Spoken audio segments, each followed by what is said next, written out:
A grande importância do Machine Learning para dentro do processo de robôs serve como se fosse o coração de um organismo, né?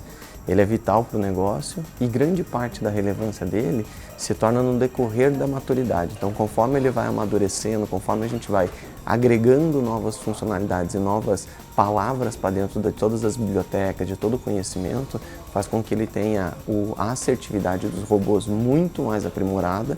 E aí você tem uma naturalidade em toda a conversa com o cliente muito mais fácil. O processo de aprendizagem dos Zeus, ele é criado a partir do momento em que você tem uma inconsistência no entendimento.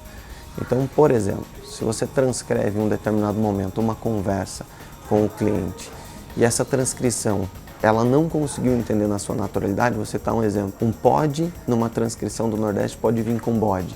O que você faz? Opa, eu tenho um ponto em que em todos os momentos que acontece isso, o cliente quis dizer o pode. Então, opa, eu vou enriquecer isso aqui. Esse é um processo cíclico que vai cada vez alimentando mais a ferramenta. Desde o início do Zeus, ele foi criado com desenvolvedores. No entanto, desde o início a gente trouxe pessoas chaves dentro do processo, como pessoas com experiência em qualidade, pessoas com experiência em Control Desk, planejamento e também algumas pessoas com experiência em processos e projetos. Para quê? Para que essas pessoas pudessem ser usuários avançados ao redor da ferramenta e os desenvolvedores pudessem focar apenas em funcionalidades. Então, quem pilota os Zeus dentro da Service são usuários extremamente avançados. E a gente foi para um caminho de, em determinados momentos, desenvolver os nossos próprios operadores para gravar. Só que com isso você traz junto alguns problemas. São pessoas que nunca entraram no estúdio e mesmo que você queira trazer uma naturalidade para uma chamada, essa naturalidade precisa ter uma constância nos seus picos e vales da voz. Então o que a gente tem que fazer?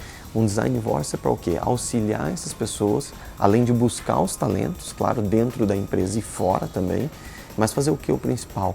Acompanhamento com fonoaudióloga, fazer um acompanhamento dessa pessoa para que se a gente entendesse que aquela voz daria certo para o projeto Zeus, a gente fala assim, opa, então vou tratar essa voz para que eu tenha a mesma naturalidade que ela tem numa chamada com o cliente, mas que ela se enquadre para dentro de um robô.